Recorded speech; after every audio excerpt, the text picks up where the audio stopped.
Assalamualaikum warahmatullahi wabarakatuh.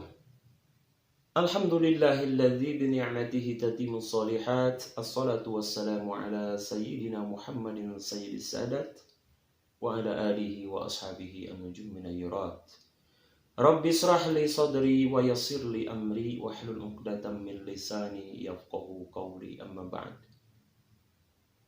Teman-teman semua, berjumpa kembali di channel saya Ajotea.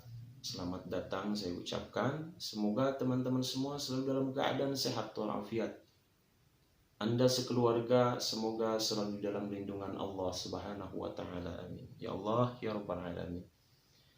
Pada kesempatan kali ini teman-teman semua, kembali saya ingin menjelaskan tentang video yang saya upload pada waktu itu, yang saya beri judul Nabi Muhammad Rasulullah Sallallahu Alaihi Wasallam itu tidak buta huruf. Mungkin di kalangan teman-teman semua sebagian besar ada yang merasa tidak sesuai dengan judul itu karena tidak terbiasa dengan apa yang telah ditafsirkan oleh para banyak ulama di Indonesia di sini. Karena pada umumnya mereka mengenal bahwa memang Nabi itu sebenarnya ya dalam keadaan ummi, yaitu buta huruf. Ya, saya maklumi atas tuduhan-tuduhan teman-teman semua, misalkan ya entah saya yang menuduh saya sesat itu karena saya memberi judul itu, yang telah mengatakan saya ini sombong, angkuh. Terus ada juga yang mengatakan ke saya di komentar itu malu-maluin katanya kan, gimana kalau didengar oleh para ulama yang sudah paham dengan penyebutan itu ummi, yaitu diartikan buta huruf, malu katanya kan, gak usah malu-maluin gitu kan. Ya biarkan saja katanya bahwa Nabi itu ya memang ditakdirkan, memang sudah bagian rencana Allah bahwa memang Nabi itu ya harus buta huruf. Nah, itu semua akan saya jawab teman-teman, sekaligus ya ingin mengklarifikasi gitu ya. Dan juga ada yang mengatakan komentar itu katanya berarti kalau Nabi Muhammad itu adalah bisa baca dan tulis, lalu siapa gurunya yang mengajarkan manusia? Akan saya jelaskan nanti. Kemudian jikalau memang benar maknanya dari segi bahasa itu adalah ummi, itu adalah ibu, berarti Nabi Muhammad ibu dong katanya kan, seperti itu, sambil dia tertawa-tawa. Seperti itulah kira-kira yang saya gambarkan di komentar itu. Jadi begini teman-teman ya, saya jelaskan kepada Anda. Saya waktu itu hanya membahas dalam segi bahasa bahwa memang al-ummi itu akar katanya adalah ummah. Ummah itu bukan berarti diartikan Nabi Muhammad itu seorang ibu. Jadi pemikiran Anda ini sebetulnya bagaimana? Saya kan hanya membahas dari segi bahasa. Ya kalau dipandang dari segi bahasa ya akar katanya ya itu ibu. Jadi setiap orang atau setiap bayi yang dilahirkan itu oleh ibunya, itu maksudnya. Ya mereka fitrah.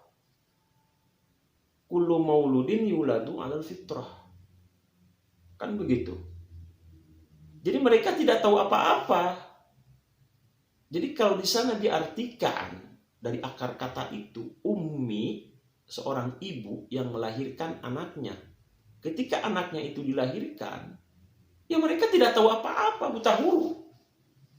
Coba kira-kira saya itu sebetulnya maksudnya ingin mengajak Anda berpikir seperti itu, ya. Jadi saya hanya sekedar mengambil dari segi bahasa.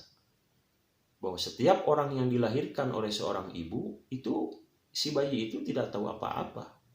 Betul-betul polos, suci. Tidak tahu menulis apalagi membaca. Ya itulah semacamnya lah.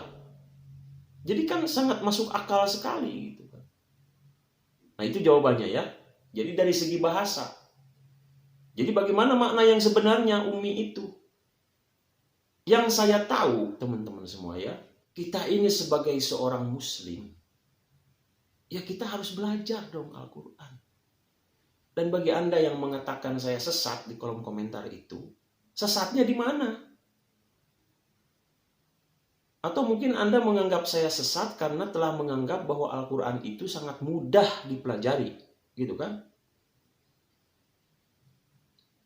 Bisa dipahami secara terjemahan. Memang saya katakan itu. Tapi mari kita berpikir. Sebelum saya jawab itu, saya teruskan yang tadi yang pertama. Di Al-Quran itu, paling tidak, kata ummi itu ada 6 kali disebut ya di surah yang berbeda. Salah satunya di surah Al-A'raf, kemudian di surah Al-Jumu'ah, kemudian di surah Al-Baqarah juga ada, kemudian di surah Al-Imran. Nah, yang 2 ini, kata ummi itu bentuknya adalah tunggal, mufrad. Itu 2. Artinya yang ditujukan kepada Rasulullah Nabi Muhammad SAW. Dan yang 4-nya itu ditujukan dalam bentuk jamak. Artinya mereka jamak. Dan inilah yang saya inginkan. Bahwa kalau Anda membaca Al-Quran itu harus menggunakan akal dan pikiran Anda. Jadi saya berkata ini jangan kalian anggap sombong. Bukan. Saya hanya ingin mengajak Anda berpikir. Sekarang begini. Turun Al-Quran dari Allah melalui Jibril kepada Rasulullah di Gua Hira. Kemudian Jibril mengatakan Iqra. Ini saya jelaskan ya supaya lebih jelas, supaya Anda paham. Iqra, kata malaikat. Lalu Nabi menjawab, ma ana biqori. Apa yang harus saya baca? Atau saya tidak bisa baca. Apakah kira-kira kita masuk akal? Allah menyuruh membaca kepada seseorang yang tidak bisa membaca. Saya menyuruh Anda buta huruf. Tidak tahu membaca dan menulis. Saya suruh Anda untuk membaca. Masuk akal nggak? Nah ini maksudnya yang kita harus kritis itu di situ. Kita harus berpikir. Ya tapi kan katanya Bang Ajotia misalkan ya kita itu harus belajar Al-Quran itu harus punya guru. Harus punya guru. Ya betul. Memang harus punya guru. Kalau tidak punya guru ya sama aja Anda belajar seperti ke iblis, ke setan. Kita harus punya guru.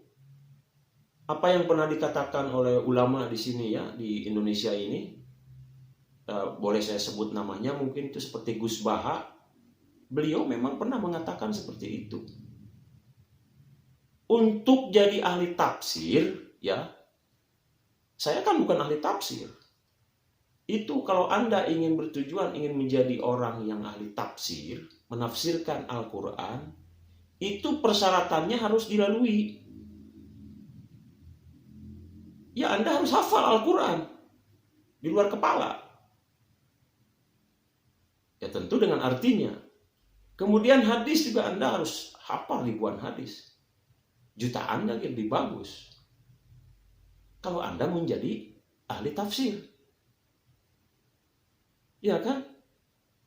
Nah, orang yang disebut ahli tafsir yang sudah menghafal Al-Qur'annya di luar kepala, hadis, ilmu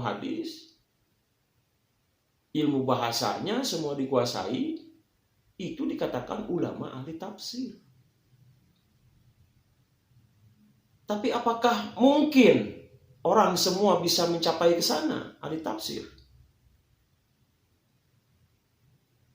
Itu kan hanya orang-orang pilihan Tuhan saja yang memang diberikan keilmuan ke sana untuk menjadi seorang ahli ilmu tafsir. Ada ahli tafsir di Indonesia ini berapa sih? Di Indonesia ini kira-kira ada berapa ahli tafsir, para ulama? Yang saya tahu sih ya ada beberapa lah kan. Pak Quraisy ya, Pak Quraisy Shihab. Itu dia ahli tafsir di Indonesia. Terus sekarang yang lagi tren ya itu salah satunya ya Gus Baha lah kan. Dan masih banyak lagi mungkin belakang-belakang itu. Cuman yang saya tahu ya dua itu yang memang punya yang punya kemampuan untuk menafsirkan Al-Qur'an. Dari segi keilmuannya saya sudah merasakannya itu. Saya sudah melihat sendiri dari segi keilmuan dari berbagai ceramah-ceramahnya. Memang dia paham.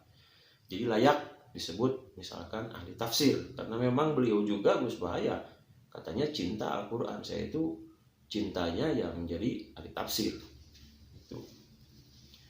Nah, jadi teman-teman, apakah kita akan mampu untuk menjadi ahli tafsir seperti itu? Kan nggak semua mampu menjadi orang ahli tafsir itu. Lalu bagaimana kita cara memahami Al-Quran itu? Kalau Anda mengatakan saya ini sombong karena saya pernah mengatakan bahwa Al-Quran itu sangat mudah dipahami dan gampang dicerna walaupun hanya secara terjemahannya saja. Loh, salahnya di mana saya mengatakan itu?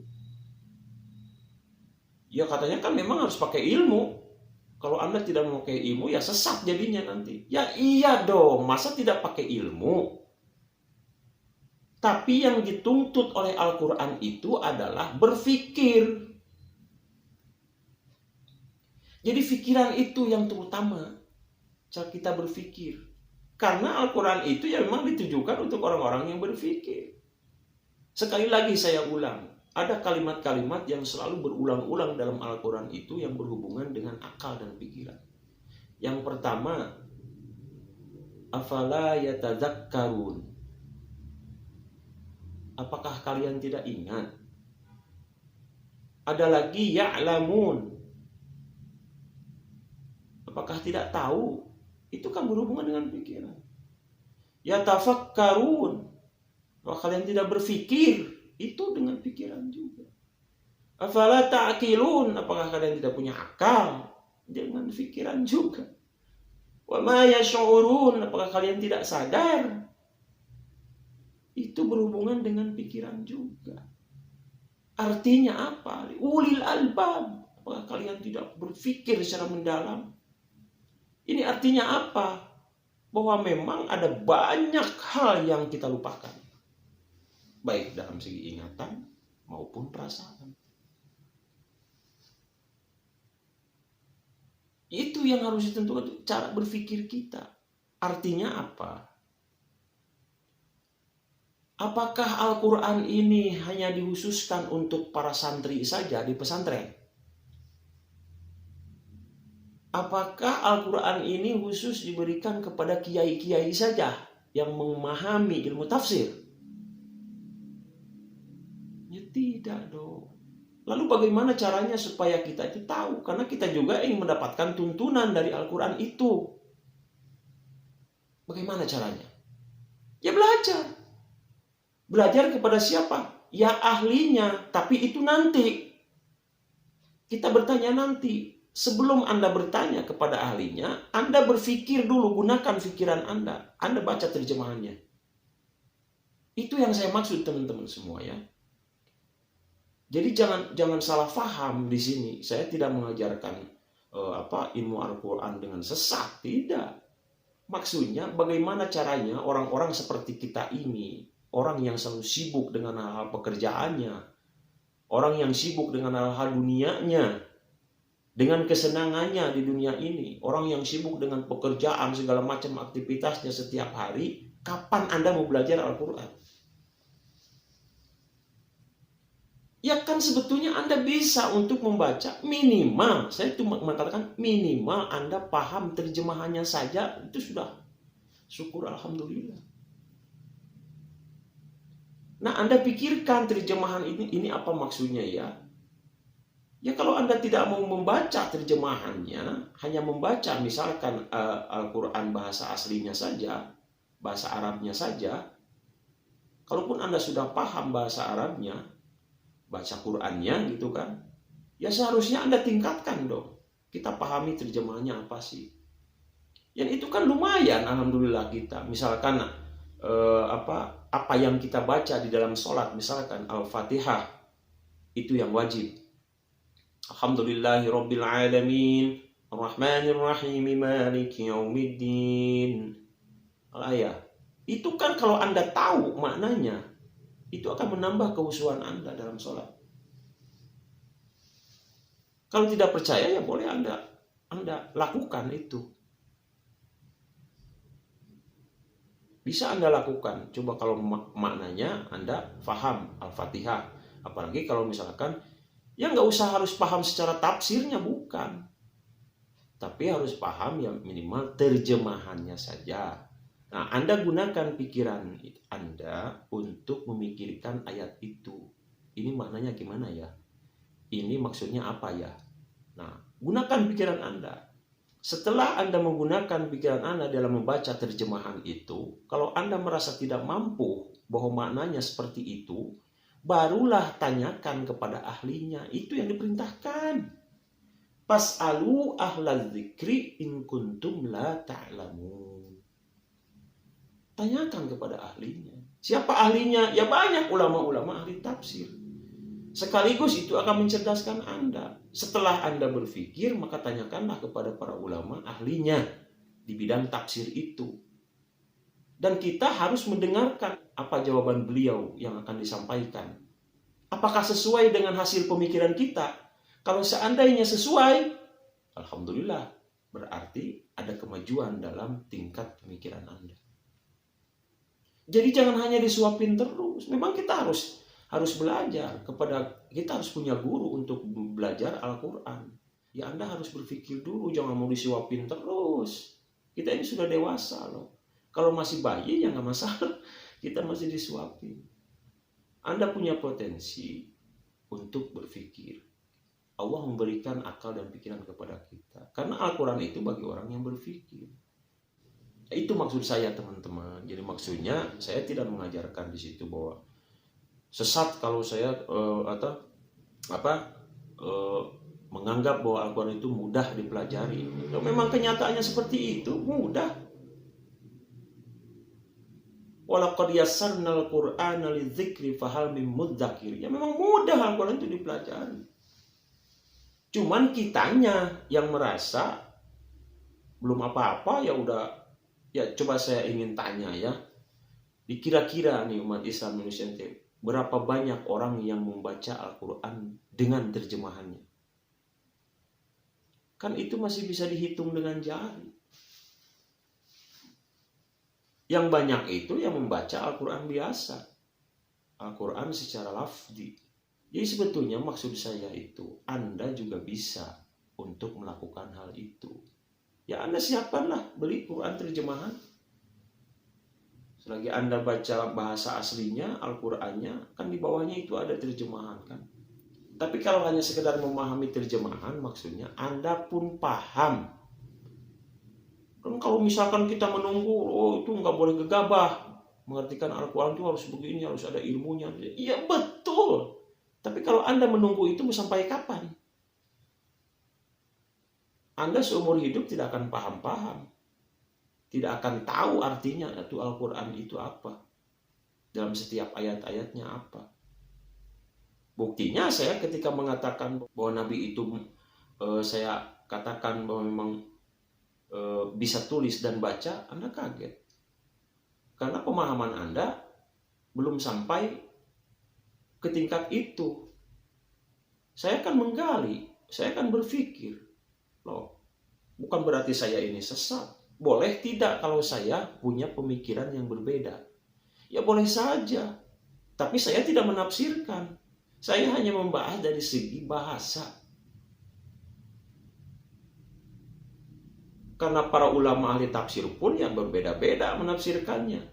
Cuman mayoritas kebanyakan para ulama pada umumnya memang di sini mengartikan bahwa Nabi itu adalah buta huruf. Tidak bisa baca dan tulis. Tapi pemikiran saya, hati saya belum bisa menerima bahwa saya merasa tidak yakin bahwa Nabi Muhammad itu adalah tidak bisa baca dan tulis. Saya tidak yakin itu. Dan saya ingin menyampaikan hasil pemikiran saya ini. Kalau Anda mau menganggap sesat, ya silakan, terserah. Maksud saya cuma jangan mengatakan ini sesat. Jangan gampang mengatakan orang itu sesat.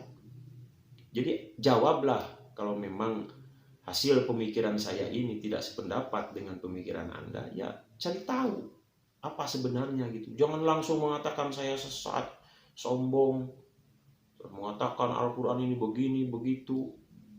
Loh, hasil pemikiran saya seperti itu. Ya boleh-boleh saja dong kita berbeda pendapat. Ya kan?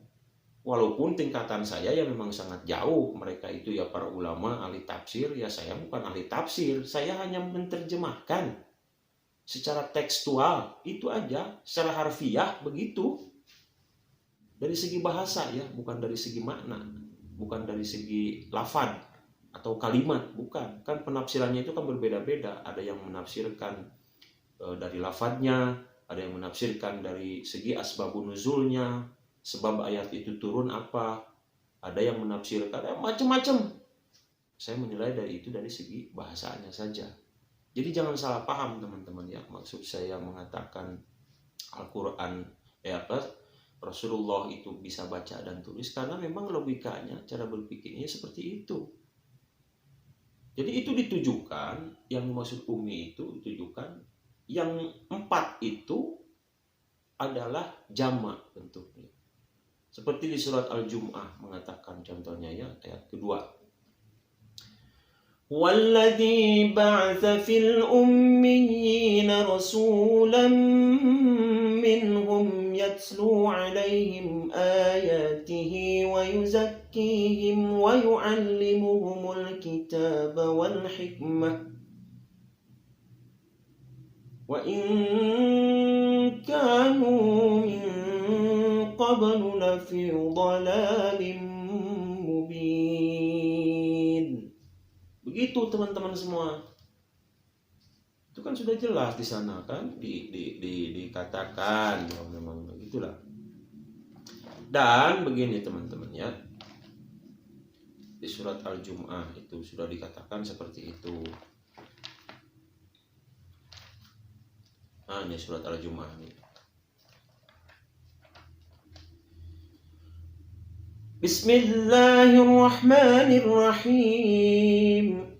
Walladzi ba'atsa fil ummiyina rasulan minhum yatlu 'alaihim ayatihi wa yuzakkihim wa yu'allimuhumul kitaba wal hikmata wa in kanu min qablu lafi dhalalin mubin. Dialah yang mengutus kepada kaum yang buta huruf. Coba baca dengan buka surat Al-Jum'ah ayat kedua. Yang buta huruf seorang rasul di antara mereka. Ini kaum yang disebut buta huruf di sini kaumnya. Yang mengutus kepada kaum yang buta huruf. Yang membacakan. Nah, di sini ada yatlu 'alaihim ayatihi, yang membacakan ayat-ayatnya kepada mereka, mensucikan mereka dan mengajarkan kepada mereka kitab dan hikmah. Dan sesungguhnya mereka sebelumnya benar-benar dalam kesesatan yang nyata. Nah, di sini ada yang membacakan ayat-ayatnya. Arti membacakan itu apa? Apakah Rasulullah itu memang benar-benar tidak bisa baca? Artinya membacakan. Oh, itu kan membacakan secara hafalan katanya. Yang disampaikan oleh Jibril itu hafalan. Iya, tapi kan artinya membacakan. Mengucapkan, membacakan, melafazkan. Setiap yang bisa dilafazkan itu ya berarti ada huruf dari bacaan itu. Itu kan membacakan. Jadi coba sok gunakan logikanya bagaimana. Berarti Rasulullah itu bisa baca. Walaupun Anda menganggap, oh kalau memang bisa baca tulis siapa gurunya? Ya gurunya ya Allah dan malaikat. Jangan artikan Anda kalau bisa baca dan tulis berarti itu Rasulullah pernah berguru kepada manusia, karena dia tidak pernah berguru kepada manusia dan bahkan tulisannya pun tidak pernah ditemukan. Ya memang betul, karena gurunya bukan manusia. Gurunya itu adalah Allah. Allah yang mengajarkan Rasulullah menjadi bisa baca dan tulis, dan malaikat. Begitu cara berpikirnya teman-teman maksudnya. Nah ini pemikiran-pemikiran saya ini apakah bisa diterima oleh Anda? Ya itu terserah. Yang saya maksud Anda boleh untuk membandingkan itu. Coba buktikan faktanya, coba buktikan dalilnya. Coba pikirkan ayat itu, apa yang saya katakan ini benar atau tidak. Itu kan termasuk pendapat saya gitu kan. Pendapat pemikiran saya, boleh tidak seperti itu. Yang penting jangan keluar dari ayat itu jalurnya. Karena untuk mengartikan Al-Quran itu, apalagi khususnya bagi orang para ulama ahli tafsir, itu tidak harus menjadikan selalu angka 10. Istilah ilmu ahli tafsir dalam Al-Quran menafsirkan Al-Quran itu bisa dengan cara apa saja. Yang penting hasilnya 10. Ngerti maksud saya? Artinya bagaimana caranya supaya hasil kajiannya itu menghasilkan angka 10. Untuk bisa menghasilkan nilai 10, caranya beda-beda. Bisa 8 tambah 2 hasilnya 10. Bisa 7 tambah 3. Bisa 5 tambah 5 hasilnya 10. Bisa 6 tambah 4. Bisa 9 tambah 1. Macam-macam tafsir itu berbeda-beda. Tapi dia tidak keluar dari angka 10 itu. Begitulah mereka para ulama cara mentafsirkan. Makanya berbeda-beda. Tapi kali ini saya bukan menafsirkan Quran. Saya hanya menerjemahkan. Dan saya nilai dari segi bahasanya. Itu teman-teman yang saya maksud. Mudah-mudahan teman-teman paham. Mudah-mudahan tidak ada lagi prasangka-prasangka buruk kepada saya, mengatakan saya sesat, mengatakan saya sombong, menganggap mudah Al-Quran bisa dipahami secara terjemahan. Nggak usah lah. Tapi kita yang memang untuk membaca Al-Quran itu ya harus menggunakan akal pikiran.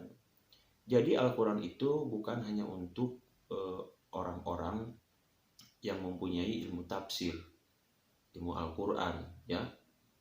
Tapi kita sebagai orang awam pun, ya kita harus tahu dong. Ya tentu ya dengan tingkatan yang berbeda. Kalau mereka para ulama ahli tafsir yang memahaminya ya lebih secara mendalam. Kalau kita sebagai orang awam ya alhamdulillah sudah paham secara terjemahannya pun. Jadi jangan sia-siakan waktu ini. Jadi kalau misalkan saya tidak berhak untuk menerjemahkan Al-Quran artinya begini, artinya menerjemahkan kok, bukan menafsirkan. Menerjemahkan, bahkan itu sudah disediakan kan oleh Departemen Agama. Ada banyak Quran-Quran terjemah di Indonesia ini. Anda tinggal baca saja kok. Paham atau enggaknya Anda tinggal menanyakan nanti ke ahli tafsir. Fas'alu ahla dzikri in kuntum la ta'lamun, seperti yang saya bilang tadi. Anda tinggal baca itu aja.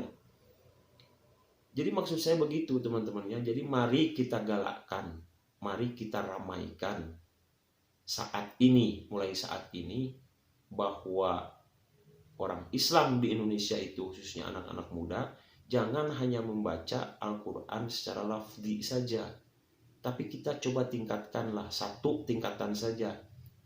Minimal kita artinya tahu terjemahannya itu apa. Masalah kandungannya dan tafsirnya bagaimana artinya, itu nanti kita tanyakan yang kedua kalinya ke para ulama yang ahli di bidang itu. Tapi sebelum Anda menanyakan ke ahlinya, Anda harus mulai berpikir dulu. Studi banding lah istilahnya. Cara berpikir Anda seperti ini, kemudian tanyakan kepada ulama. Kalau sama, Anda ada peningkatan. Itu yang saya maksud teman-teman ya. Semoga ini bermanfaat teman-teman dan semoga paham. Kemudian jelas apa yang saya maksudkan ini, bahwa Al-Quran itu memang tidak diperuntukkan untuk orang-orang yang mengerti saja, para ahli tafsir. Bahkan ini tujuannya, loh, khitabnya Al-Quran itu sebetulnya yang diajak bicara itu kepada orang kafir. Jadi hanya kepada orang kafir. Itu di awal-awal pertama turun Al-Quran di Mekah itu, ya memang tujuannya yang diajak bicara oleh Al-Quran itu ya orang-orang kafir. Lam yakunil ladzina kafaru min ahlil kitab. Itu kan di situ. Coba buka di surat Al-Bayyinah, nih saya bacakan ya sekali lagi. Saya bacakan sekali lagi. Bismillahirrahmanirrahim. Lam yakunil ladzina kafaru min ahlil kitab wal musyrikin munfakkin hatta ta'tiyahumul bayyinah. Artinya, orang-orang kafir, yakni ahli kitab dan orang-orang musyrik, mengatakan bahwa mereka tidak akan meninggalkan agamanya sebelum datang kepada mereka bukti yang nyata. Siapa bukti nyata itu? Yaitu ya seorang rasul. Siapa? Rasulun minallah yatlu suhufan mutahharah. Yaitu seorang rasul dari Allah, yaitu Muhammad, yang membacakan lembaran-lembaran yang disucikan, yaitu Al-Quran. Nah, di sini juga ketemu lagi, yang membacakan lembaran-lembaran yang disucikan, itu Al-Quran. Yang membacakan, ingat teman-teman, yang membacakan di situ. Nah, di situ kan khitabnya itu kepada orang-orang kafir. Nah, orang-orang kafir di sini berbeda-beda, macam-macam. Lam yakunil ladzina kafaru itu termasuk tadi ada kafir orang yang dari ahlul kitab, ada kafir orang-orang yang musyrik dari kaumnya sendiri, itu orang Mekah, kaum musyrikin Mekah itu disebut juga kafir. Memang ada waktu itu ketika turun Al-Quran orang Islam sudah ada? Enggak ada. Sebetulnya Al-Quran ini ditujukan untuk orang-orang kafir. Makanya itu Gus Bahaya, saya pernah itu memang benar, pernah dia mengatakan seperti ini.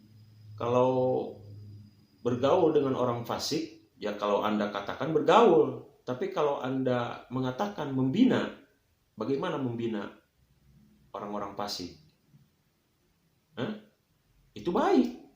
Nah, ini kan salah satu pemikiran yang sangat luar biasa. Saya kagum di situ kan. Ketika Gus Bah mengatakan seperti itu, saya kagum loh.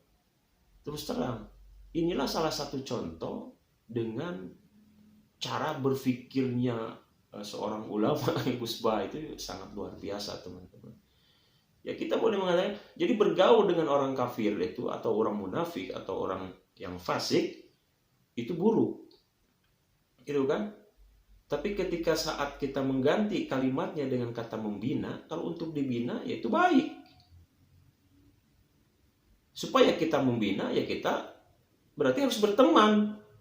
Begitulah istilah-istilah Al-Quran, teman-teman semua. Jadi yang ditujukan oleh Al-Quran yang diajak bicara itu sebetulnya adalah orang-orang kafir, bukan orang-orang Islam sebetulnya. Coba di awal-awal turun di Mekah, apakah udah ada orang Islam? Nggak ada. Yang dituju oleh Al-Quran itu adalah orang-orang kafir. Ya ayyuhal kafirun, qul ya ayyuhal kafirun la a'budu ma ta'budun. Itu semuanya orang-orang kafir yang dituju, bukan orang Islam. Orang Islam itu ya setelah nanti di Madinah ada peraturan-peraturan, baik secara sosialisasi, cara bertetangga, cara bermasyarakat, itu baru ada perintah-perintah kepada orang Islam. Nah, mungkin begitu saja teman-teman, mudah-mudahan teman-teman semua paham. Tolong dimaafkan, dimaklumkan kalau misalkan saya salah-salah berbicara, mungkin banyak juga, tapi jangan langsung menyalahkan saya. Tolong dikoreksi dulu, tolong diperiksa dulu apakah memang benar saya itu salah atau saya itu sesat. Jadi itulah yang saya harapkan dari teman-teman semua. Saya hanya ingin mengajak Anda berpikir bahwa kita pun sebetulnya bisa untuk memahami Al-Quran secara terjemahannya saja. Itu nggak masalah. Daripada kita tidak tahu sama sekali. Terus mau sampai kapan kita belajar? Mudah-mudahan teman-teman semua diberikan petunjuk dan hidayah oleh Allah Subhanahu wa Ta'ala, khusus buat saya diri sendiri, agar menjadi petunjuk setiap menjadi nasihat kepada diri saya sendiri khususnya dan umumnya untuk teman-teman semua. Saya akhirul kalam, billahi taufiq wal hidayah, wa afu minkum. Assalamualaikum warahmatullahi wabarakatuh.